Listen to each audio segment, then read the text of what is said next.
Here we go. Welcome, Alan McNally, to the BSMT. And I think at this point, your talk is now going to talk about your experience of COVID testing, but from the Lighthouse laboratory perspective. Good afternoon, everyone. My name's Professor Alan McNally. I'm the Director of the Institute of Microbiology Infection at the University of Birmingham. I'd like to thank the organisers today for giving me the chance to talk to you about some of the activity I performed during the COVID-19 pandemic in 2020, and primarily my role in testing. So this slide really doesn't need to be shown to anyone, but this is the timeline for the COVID-19 pandemic in the UK. Of course, the pandemic began in the Chinese city of Wuhan, late December 2019, and the first cases of COVID-19 in the UK were recorded on the 29th of January. By March, there was evidence of a considerable number of cases of COVID-19 in the UK, primarily driven by introductions via travel from Italy, France, and Spain. And by the end of March, the situation was so grave that, of course, the first national lockdown was imposed by the Prime Minister on the 23rd of March. And of course, this is what happened in that first wave of the COVID pandemic in the UK. Cases rose very sharply in March and then into April. And of course, these number of cases are a huge underrepresentation of just how much COVID there was in the country because of our testing regime at the time, which was to only test those who were hospitalized with the virus, and so, or who were showing severe symptoms. And so really that this number's a drastic underrepresentation of how many cases there were. And as I've alluded to, this was the big problem with COVID-19 testing in the UK at the early stages of the pandemic, was that we were only testing people who really were being admitting to hospital with COVID-19. And so these numbers are a huge underrepresentation. And during February and March, I was very vocal in the press that we needed to step up our ability to test. Being able to conduct 5,000-10,000 tests a day in the UK during the exponential phase of the pandemic was just really, really suboptimal. And so I was very vocal about this and was involved in several meetings over the course of February and March with people representing Number 10 and DHSC, and also some eminent scientists as well in the field. Lots of conversations, lots of Zoom meetings, which culminated in the slightly redacted email here on the 20th of March, where I explained to my head of college that it had been confirmed to me in a meeting that the government was planning to build 4 large centralised labs to perform community testing for COVID-19 across the UK. So to roll out testing to everyone who had symptoms. And that this was going to be done using the Thermo Fisher assay, which was CE IVD kite marked, and the idea was that there would be these 4 centralised labs. I was asked if I could help rally volunteers to staff the labs, and we did that through the Microbiology Society, of which I used to be a member of division. And I thought that was where my involvement would end, but between the 20th of March and the 26th of March, lots of emails and phone calls continued to come in from DHSC, the Department of Health, which resulted in me on Thursday, the 26th of March, driving down to the National Biosample Centre at Milton Keynes, where the first of these labs, so-called Lighthouse labs, was being created, essentially. So on the morning of Thursday, March 26th, I drove down to Milton Keynes, one of 5 people who were asked to travel down. 2 of them, people who had basically replied to a message I put out on Twitter saying that we needed volunteers for lab testing of COVID-19. Joanna Viana here, who's a research fellow at the University of Birmingham, and Maddie Seal here, who is a research fellow at the University of Oxford. They both emailed me saying, I'm really interested. And so they came down to Milton Keynes that day as well. When we arrived, we were met by these two gents, this gentleman here, Mike Hill, who is at University of Oxford, and this gentleman here, Stuart Moffat, who's also at the University of Oxford. They'd been dropped in. Basically, these guys set up labs for a living, and they'd already been there for a couple of weeks trying to get the lab in shape and trying to get the assay running. Really, the entire Milton Keynes Lighthouse lab only exists because of the brilliance of these two men, really quite incredible characters. So yeah, so on 26th of March, I travelled down to Milton Keynes, and essentially what we had was not a lot. When we arrived, we were told that the plan for the lab was that we would be doing something in the range of 30,000 tests per day. Unfortunately, what we had was one tiny little lab. This is it here. This is on day 2 of operation. We recruited around about 30 volunteers, and all of the processing of samples was being done manually in class 2 cabinets, and staffed by volunteers from universities across the country, and also this chap here in the background, Angus Best, who had been seconded there along with some other colleagues from the APHA, the veterinary labs in Surrey. So very small beginnings. We had 6 MSC2 cabinets to manually process samples in. We then did a RNA extraction on kingfishers, and then we went off to do the PCR. But very small team. And as you can see here in early April, the numbers we were doing were very modest. Several hundred up to around about 1,000 tests a day.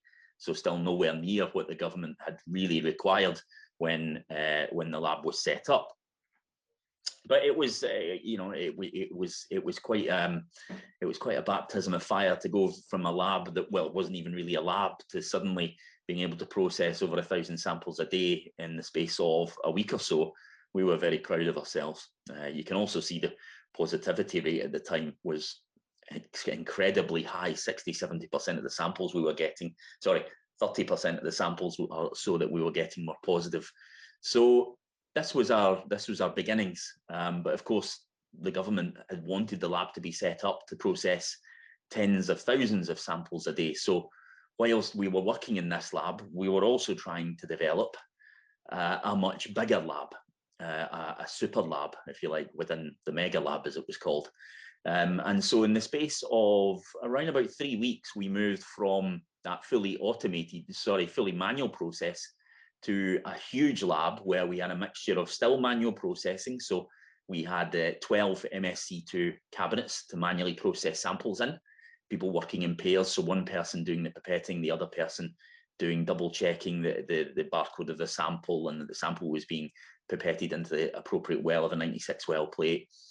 But we also had these giant MSC2 cabinets into which we could place automated liquid handling robots. These particular ones were TCAN robots. What that meant is we could mix manual preparation with automated preparation. So each of these cabinets would process a 96 well plate in around about 1 hour. And of course, we then had these robots that could process a 96 well plate in around about 10 minutes. And we had 5 of these set up. So essentially, we had a mixture of manual preparation, manual handling of samples and testing, and automated handling of samples. The idea being that, you know, these were potentially infectious samples, and so we wanted to handle them in a cabinet to minimize any risks to staff.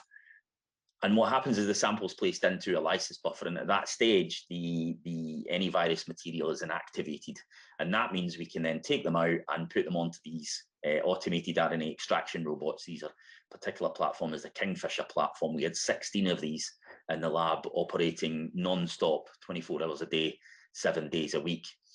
After the RNA extraction, the 96 well plate would go on to another automated liquid handler that would then set up the RT-PCR reaction to be run on a QRT-PCR machine, in this case, the ABI 7500s. And there was an entire room with hundreds of these. So essentially we had a bit of a pipeline going where we could process 96 samples an hour in each of the 12 cabinets. We could process 96 samples every 10 minutes in each of these 5 robots, feeding into Kingfishers, feeding into PCR. And we basically made a factory-like production line of SARS-CoV-2 testing. And by the end of April, we were capable of running tens of thousands of samples a day. So just to show you the scale up, this is a schematic that was basically from the lab LIMS system. And what you can see here is this is the number of plates being processed. This is the 1st of April, and what you can see here is a number of plates being processed. This is these measurements. This is a measurement of plates going onto the PCR, so that's when this measurement's taken. So you can see here, obviously samples being processed through the morning, and then samples start to go on the PCR, and you can see very low numbers. But what you can see is that as we moved into that larger lab in April, that ramped up significantly. And then by the end of April, 26th, 27th of April, and then the 28th of April, we moved to 24 hours, 7 days a week, 24 hours a day. And you can see that jump. So by the end of April, we were processing around about 12,000 samples in a 12-hour shift. And then that then moved to this 24 hours a day, 7 days a week operation. And at that stage, we were processing around about 30,000 samples per day. So in a month, we went from fully manual processing of all samples and testing to this basically huge ramp up operation. And then by the time I finished in the lab at the end of at the beginning of June, the lab was routinely processing around about 50,000 samples per day. I learned an awful lot from doing this, things that I never expected to learn in a science lab, but one of the main things was logistics.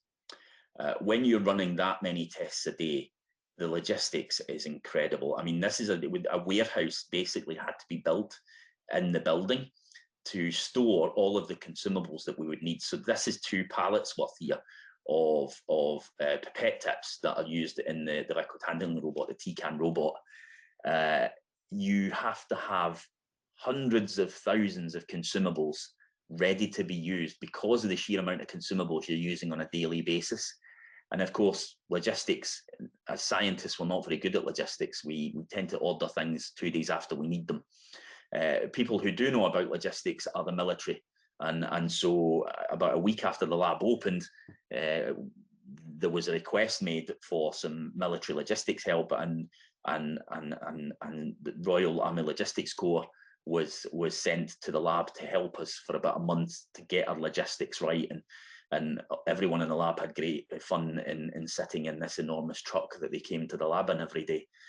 Logistics also in terms of the number of tests coming through, doing 50,000 tests a day is there's an enormous amount of couriering and delivery, or every single sample comes in its own little box, which is packaged in a plastic safety bag.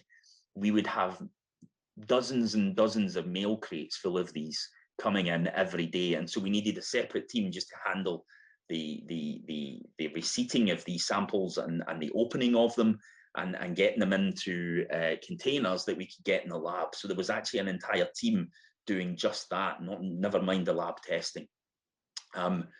You generate a huge amount of waste. So this is the plastic packaging for those pipette tips generated in one 12-hour shift. This plastic man was about 12 foot tall. A huge amount of waste. So incredible logistics, really incredible logistics. But those are what allow you to do the kind of numbers that you can see here that we were performing. The other thing is that a 12-hour shift doing this is not for someone in their 40s. I lost a hell of a lot of weight doing this, which wasn't a bad thing. But I mean, you can see here, this was the end of a 12-hour night shift, a day shift, sorry, where I'd done 23,000 steps and I'd walked the equivalent of 10 miles during the shift. It was incredibly hard work, really, really demanding work, but incredibly rewarding as well. You know, I genuinely think we made a huge contribution to the COVID effort and being able to test everyone who needed a test. And so, of course, what happened was that in the as we moved into summer, as we moved into May, the rate of COVID started to fall. This was the positivity rate from the lab. As I say, it went from 30% when we started down to 4%. And of course, what we were seeing was the end of wave 1. And really by the beginning of June, those cases were really falling off. And of course, lockdown was ended at the end of June in the UK. As the lab was really well established and the number of tests being done per day was starting, or the number of positives was starting to fall, and therefore the number of tests per day was starting to fall, it made sense, I felt, for me to say that my job was done and I would return back to the university. And so in June, I said my farewell to Milton Keynes and I moved back to the University of Birmingham, thinking that my little brief foray into COVID testing would be done and dusted. Then unfortunately in late summer, the Department of Health contacted us at Birmingham to say that they were expecting, the government clearly, obviously, was expecting a big surge in COVID in autumn and winter, and there was a feeling that they would need more labs to help with testing. So the existing Lighthouse labs were at Milton Keynes, the one I helped set up, Alderley Park, Glasgow, Randox in Northern Ireland, and Cambridge. And what was decided was that another 8 labs would be set up to help with the testing effort. I've redacted the names of these. I don't think it's appropriate that they're up there, but you can see that we were one of these 8 labs that had been identified as being able to step up COVID testing quickly. Of course, we didn't really have any infrastructure to do mass scale COVID testing, but we were given 2 months to try and set up the lab. And of course, the need for those labs became very obvious because, of course, it happened. And in September, we started to see the increase in cases again as schools went back and as universities started.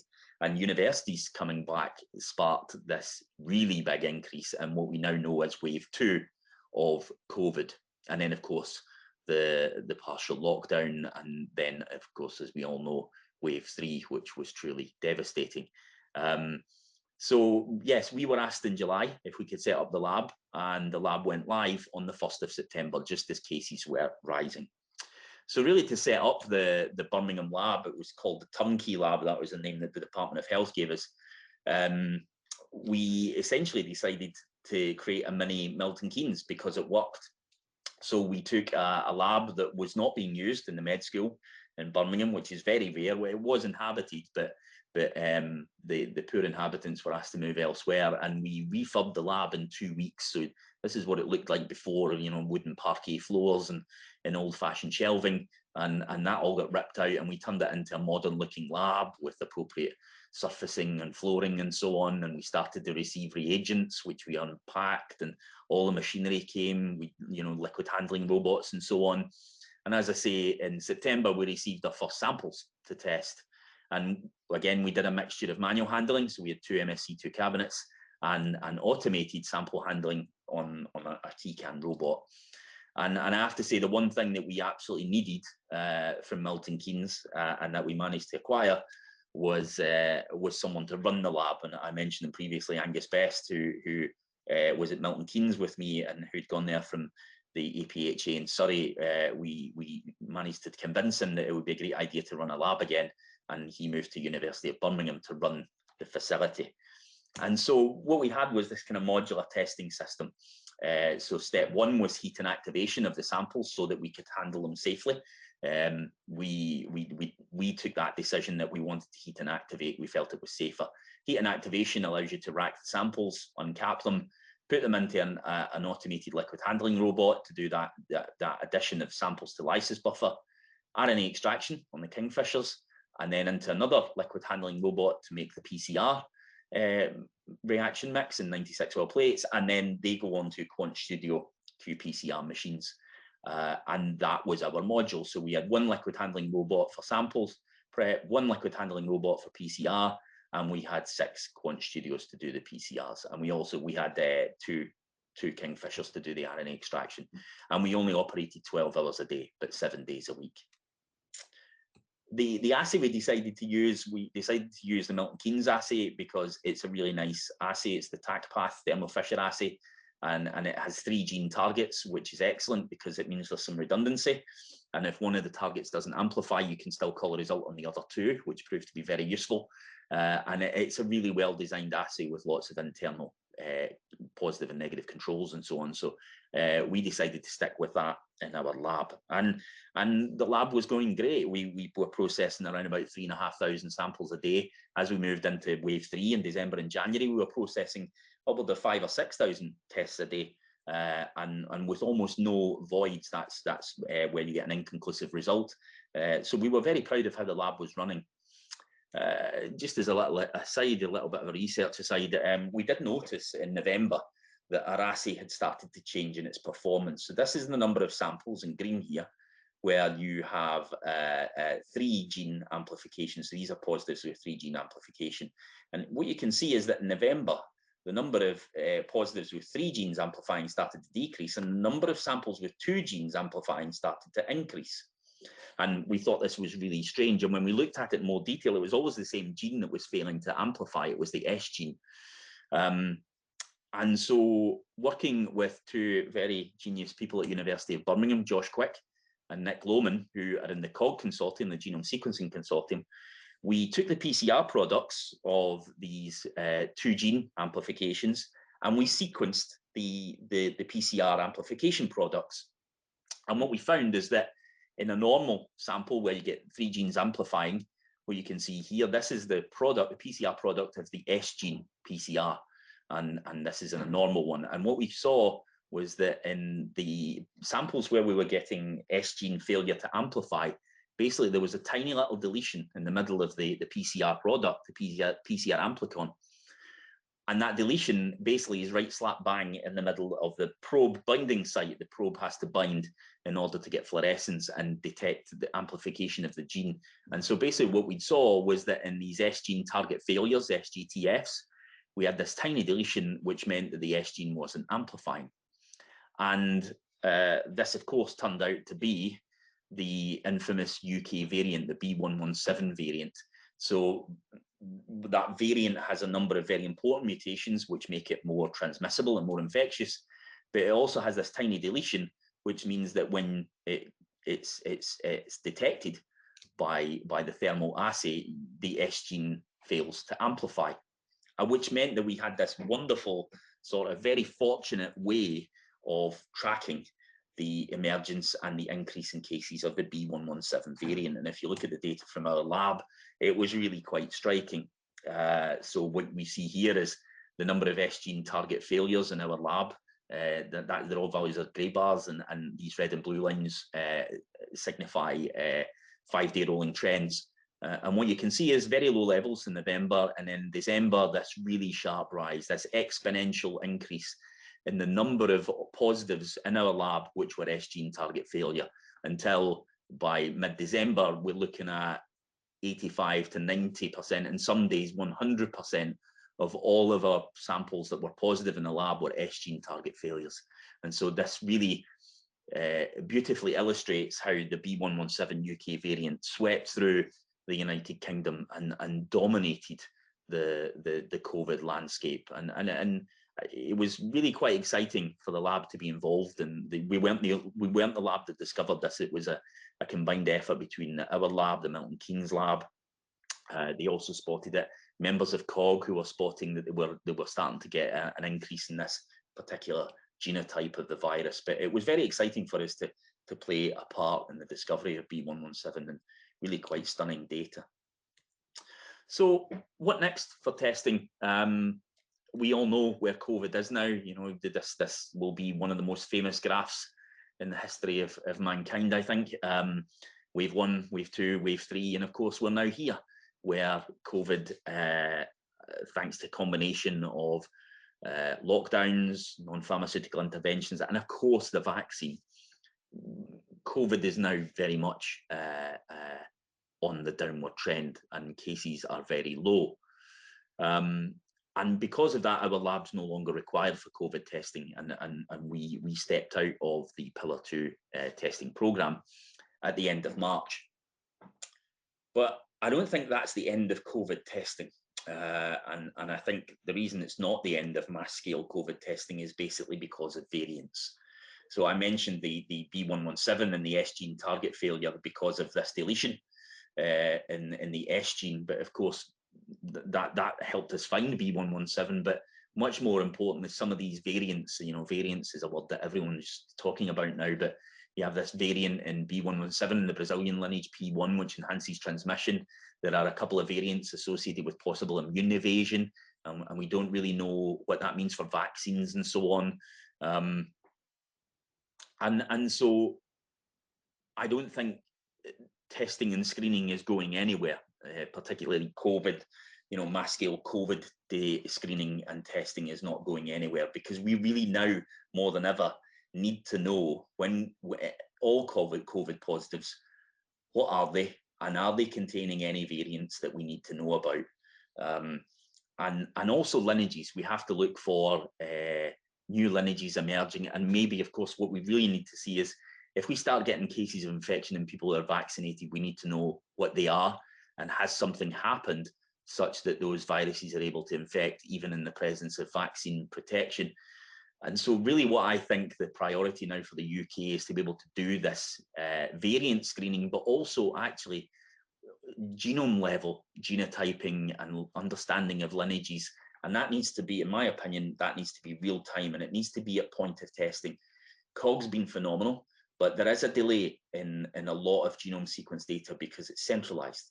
The testing centralized, and then all the positives go to a centralized lab for genome sequencing. And I very much think that we need to speed up that process, and this genotyping needs to be done at the point of testing immediately.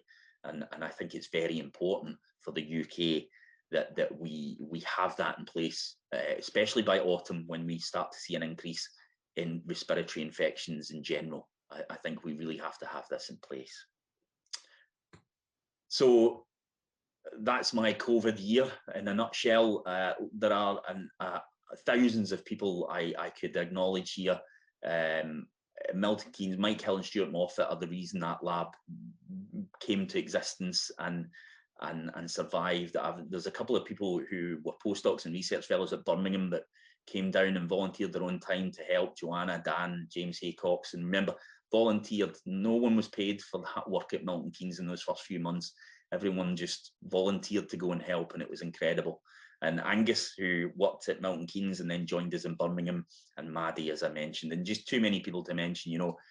When the lab went into 24/7 operation, there were 240 people working in 4 shifts, 4 teams, 24/7. Incredible. And in a Birmingham lab, I have to pay mention to Alex Richter, who, I didn't set the lab up on my own. It was very much a joint effort with Alex. Also Mike Kidd and Andrew Bosworth, clinical virologists, who gave us their expertise, and also just some incredible colleagues in professional services in the uni who made it all happen. Finance, estates, HR, incredible group of people. And I've mentioned Nick and Josh who helped with the B117 stuff, and Craig Webster, who runs the hospital lab, microbiology lab at Birmingham, and who was a great help during our running of the lab in Birmingham.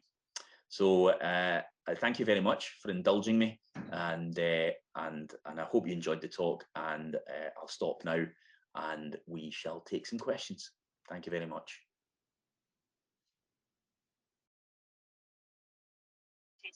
Hospitals break down as well. Thank you from real perspective.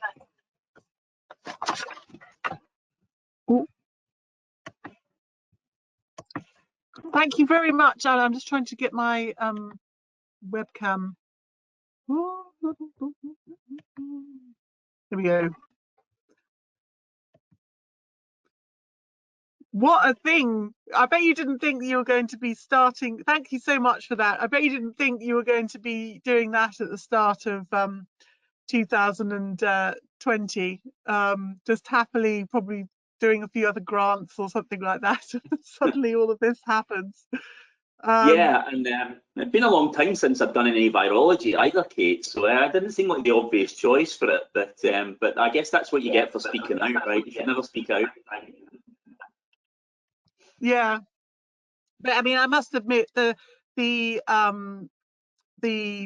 getting PCR done at the level that the Lighthouse has been able to do has been a huge game changer for the UK. So huge credit to to the system that's been set up. So, you know, well done to you for that. So I do say to people to put their questions in. I have now been told how to see the questions in a screen that I can actually read, which is always a start.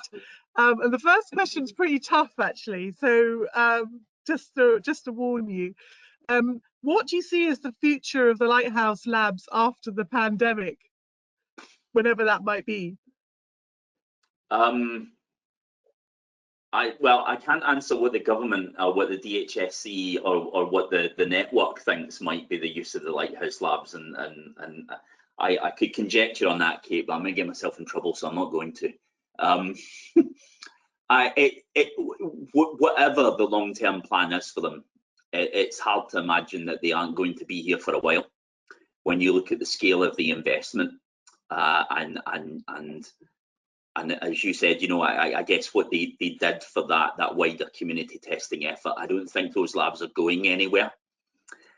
Clearly, they're not going to be, you know, if you look at current capacity of the Lighthouse Lab network is around about 200,000 tests per day. I can't really ever envisage a situation where we're going to have to be doing 200,000 tests for SARS-CoV-2 in the community. Maybe this autumn and winter when we get, you know, the panic around, I have a sore throat, I have a cough, is it COVID, is it cold, is it flu, then I think we will see another surge in demand for respiratory infectious disease testing. But I don't think they're going to be doing COVID testing for a long time. I think the thing I sincerely hope is that they don't end up doing wider microbiology and infectious disease testing, because as much as they were set up to perform COVID testing, it's COVID community testing. It's not clinical testing using, you know, using prior information on patients and making decisions, clinical decisions. And I don't believe they should ever be used for that. So, sorry, that's a long rambling waffle, Kate, but I don't really know. But I'm pretty clear on what I don't think they should be used for. And at the same time, I don't think they're going away. So I think it's a watch this space. Yeah, I mean, I think there's clearly, with all this variance work, you're now developing into sort of a cascade type system of testing. So you know you're doing these multiple other tests on the back of what you've already got positive, and I don't see that changing. No, and dare I say it, Kate, you know, the mutations change. Yeah, I mean, there's a lot of controversy at the moment around, you know, test to travel and how much it will cost the consumer for test to travel, and you know, if the government genuinely wants to open up travel and open it up safely and use tests that are fit for purpose, should we be using the Lighthouse Lab capacity for that? There may be a, you know, there may be a case for pressing that. Very good. Yeah, I mean, I fully agree. I think that the Lighthouse, well, having PCR capacity testing for a whole range of situations right through till next year, I think at that point, you know, maybe things will look different. And what about the idea of doing one PCR but be able to do flu, RSV, and SARS-CoV? Yeah, I mean, you know, on the surface of it, that seems like a no-brainer, right? Because if we have loads of people this autumn and winter, if we have a resurgence of just wider respiratory infections this autumn and winter, there's going to be a lot more people than usual, will, in inverted commas, requiring, you know, a PCR. You know, normally that would be done in hospital labs, but there is going to be a surge in people that you could make a case need that kind of test. My worry with that, Kate, and I guess you'll back me up on this given your profession, is that then becomes, I slightly worry about that test being done in the absence of clinical information. You know, and making a clinical decision blind just on a PCR doesn't seem like the smartest thing to do, in my opinion. Yeah, I mean, well, I mean, there's something to be said for a lot of even just doing the one test without the clinical information does lead you down some blind alleys at the moment. And trying to get, you know, a lot of it is linking up with data, but I completely agree with flu and RSV. We really want to be testing symptomatic people. But if you have got someone that's got symptoms and that bit can be guaranteed, then doing the test would be fine. It's just, you know, people are very good at ticking forms and ticking boxes and going, oh yes, of course I've got a very harking cough or whatever, so of course I need this test, and you know, they haven't really at all. But I do think, though, for all that, I guess I've answered the question now. I think it should be done. I'd be surprised if the Lighthouse labs aren't doing multiplex testing this autumn and winter. So the next question I have, which is another thing that obviously the diagnostic labs have a lot of role in, so very impressed with all your logistics. I mean, that's what's been so impressive, is the rollout of linking all the data and the logistics. There hasn't been too much mention in your talk of UCAS accreditation, training of staff, validation of tests, quality assurance, quality control, those kind of metrics we spend a lot of time on. I knew that question would come. I didn't touch on it in the talk, but you know, and I know it's been, I know from some of the battles I've had on social media that it's been a massive criticism of the Lighthouse labs. We were massively scrutinised on all aspects of quality assurance. So there was a team, there was an NHS England team led by Sandy Deans in Edinburgh, who oversaw all of the training and quality aspects of the Lighthouse labs, and I mean, you know, we were doing daily briefings with them. So we had excellent training records for every member of staff. Mike Hill's team in Oxford set that up. They run UCAS accredited labs, so they knew what they were doing there. We had a couple of preliminary UCAS site inspections at Milton Keynes within the first couple of months. We had 3 HSE visits within the first 2 months. So, you know, and like I say, we had weekly, the labs have weekly meetings with Sandy Deans and their team to go over any QA issues and to ensure that we were adhering to highest standards. So, you know, I think the labs are very close to UCAS accreditation now. It's true they were doing the testing in the absence of UCAS accreditation, but I would be very confident to say that the levels of quality assurance were as high as any lab. You know, the level of scrutiny, and that was all down to Sandy and her team. They put in a phenomenal amount of work in this as well. Yeah, I mean, I think the thing that, as somebody that wasn't involved in the Lighthouse lab, was always a challenge, is when you got a result that you didn't believe in, of how normally you'd have a way of contacting the lab, but there just wasn't that. And so it just ended up being, we'll just repeat it. And so we've created a system where there's a, you know, sorry, 95% of everything was fabulous, but there was this 5% where we were just having to do a lot of repeats, and that's just not captured in your quality system. And it's just set up a whole process going forward.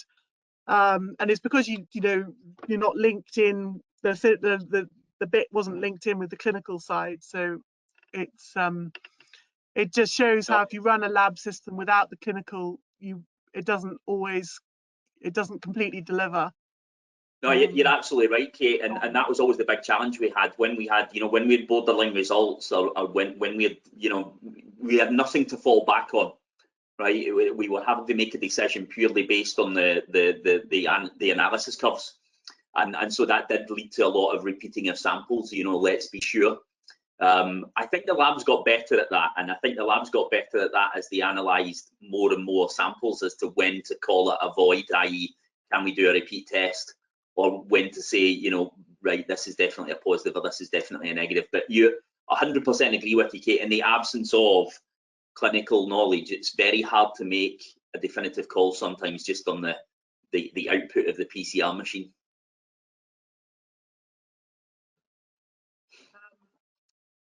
So the next question is, because the lab was new and a new way of working, there was a sort of a new way of reporting in respect what would have been a good idea to open the lab to the press, or how, you know, the sort of, you know, sort of what you know now of how you could have sort of presented it in a way to maybe to the laboratory community and also to the public as well. I think I didn't make many friends very senior at Department of Health or within the testing network, Kate. I think the battle I fought for 8 months was, why don't you just open this up? Why don't you let people come and visit it and see for themselves? And why don't we tell people what we're doing? And why aren't we totally transparent about it? Because then a lot of the negativity will go away. But the decision was always to keep it internal and to keep it amongst ourselves. And there's no need for anyone to know what we do. I don't understand the mindset, and I'm still critical of it to this day, because I think we would have changed perceptions if we'd just been a lot more open on what we were doing and how we were doing it. But that was well above my decision-making grade. Yeah, I mean, yeah, it was interesting because you said, oh, these machines are all disappearing out of the university. This one's got picked up, and this kingfisher's gone, Kate. It's going off to this magical place. I was. What about? Yeah, sorry, I was going to say I was there. I was about 3 weeks into my time in Milton Keynes. I was almost removed from the entire program because I was daring to put messages about the lab on Twitter. That's how controlling it was. And the other thing, I just, you know, for the people that have worked in the Lighthouse lab, is there some kind of legacy that they're now hugely committed to work in the laboratories, or to develop, you know, what kind of legacy will this set for the future? That's a brilliant question, Kate. I actually think we're missing. I actually think we're missing a big opportunity there. I mean, the initial group I took down were all, you know, they were all PhD students and postdocs, and so they were quite happy to go back to their projects. But then as we started to staff the lab on a longer term basis, we have a lot of people, you know, a lot of biomedical science graduates who couldn't get, you know, from accredited programs who were struggling to get positions in hospital labs, worked in those labs. And I think we've missed an opportunity to sort of, I'm not going to say accredit them based on it, right, because they haven't been working in a hospital accredited lab system, right? So you can't sign them off and accredit them. But I really do think that there's a lot of talented young people out there who have got really good experience that could in some way count towards their portfolio.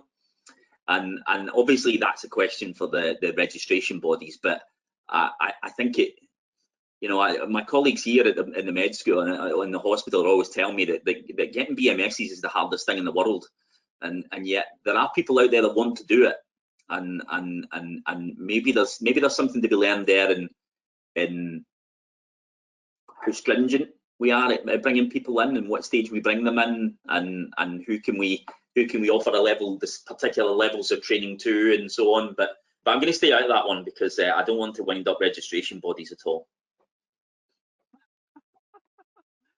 And what about, we had a meeting today where there's a sort of bidding process for equipment that's left over. Yeah. And you know, it'd be nice to think that then there was some bigger plan that maybe made that to all work. Are you involved in that at all? Not at all, Kate. No. I mean, we've only just finished discussions about what's happening with the equipment that we purchased to set up our the lab in the university. And yeah, you're right. It's not just staffing. There's a hell of a lot of equipment out there in the network that is now not being used, or isn't being used to the extent it was. And I mean, there was a bit of a debacle around purchasing of you know, sort of big automation, high throughput platforms that that were purchased for particular labs and were never ever, well, the on switch was never even touched on them. It does strike me that there needs to be some sort of a concerted plan on how they are used. I'm not sure opening them up to a bidding was the best thing to do. I think put them in centres of excellence maybe. I think that's the other thing we could generate from this. You know, we could generate regional centres of excellence.